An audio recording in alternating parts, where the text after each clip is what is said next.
Assalamualaikum warahmatullahi wabarakatuh. Perkenalkan, nama saya Rizkatul Hadatun. Saya dari Prodi Teknik Lingkungan 23, Fakultas Teknik Unusida.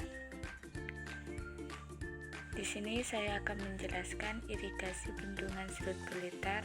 Sebelum masuk ke materi, perlu diketahui bendungan Serut Blitar terletak di Kecamatan Kanigoro, Kabupaten Blitar, Jawa Timur. Bendungan Serut Blitar atau Lodoyo dibangun pada tahun 1982.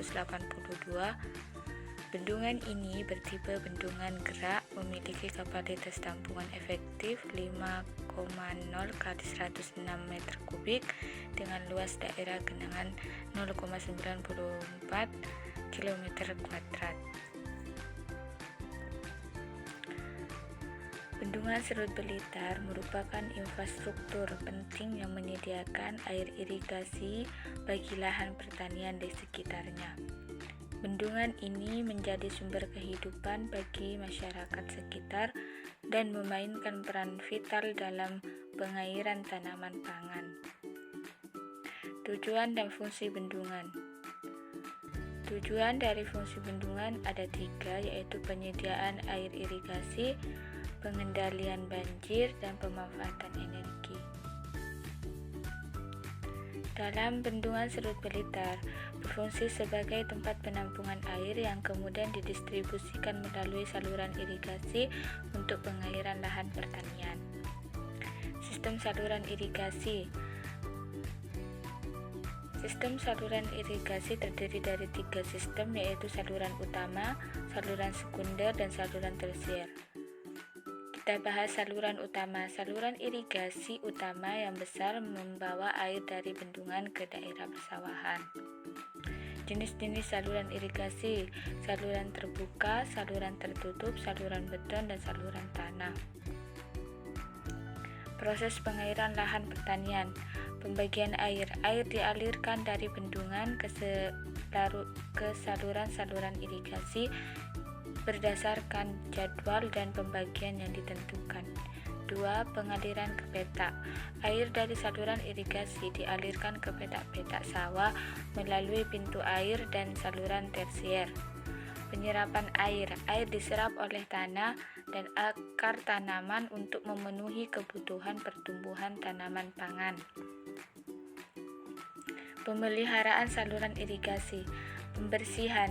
Saluran irigasi harus dibersihkan secara rutin dari sampah dan endapan untuk memastikan aliran air yang lancar.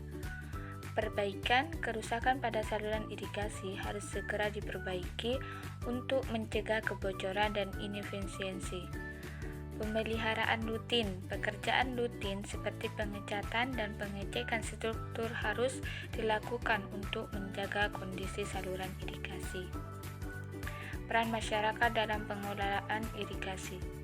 Peran masyarakat dalam pengelolaan irigasi yaitu berpartisipasi, koordinasi, dan pengawasan. Berpartisipasi terlibat aktif dalam pemeliharaan dan pengoperasian sistem irigasi. Koordinasi kelompok tani dari lembaga irigasi masyarakat berkoordinasi untuk mengatur pembagian air. Pengawasan. Masyarakat turut mengawasi kondisi saluran dan penggunaan air irigasi secara bijak. Dampak bendungan terhadap lingkungan. Dampak positif bendungan terhadap lingkungan yaitu menyediakan air irigasi untuk pertanian, mengendalikan banjir di musim hujan, dan menghasilkan energi listrik. Sedangkan dampak negatif bendungan terhadap lingkungan yaitu perubahan ekosistem akuatik di sekitar bendungan, potensi perpindahan penduduk akibat genangan, dan sedimentasi yang mengurangi kapasitas tampung. Rencana pengembangan sistem irigasi. Peningkatan infrastruktur, renovasi dan pemeliharaan saluran irigasi untuk meningkatkan efisiensi dan mengurangi kebocoran. 2. Teknologi irigasi modern. Menerapkan teknologi seperti irigasi tetap dan sprinkler untuk mengoptimalkan penggunaan air. 3. Memperdaya masyarakat, peningkatan kapasitas petani dan kelompok petani dalam pengolahan sistem irigasi. 4. Kolaborasi pemangku kepentingan, kerjasama antara pemerintah, masyarakat, dan swasta untuk pengembangan irigasi yang berkelanjutan. Saya Rizkatul Hadatun ucapkan undur diri. Assalamualaikum warahmatullahi wabarakatuh.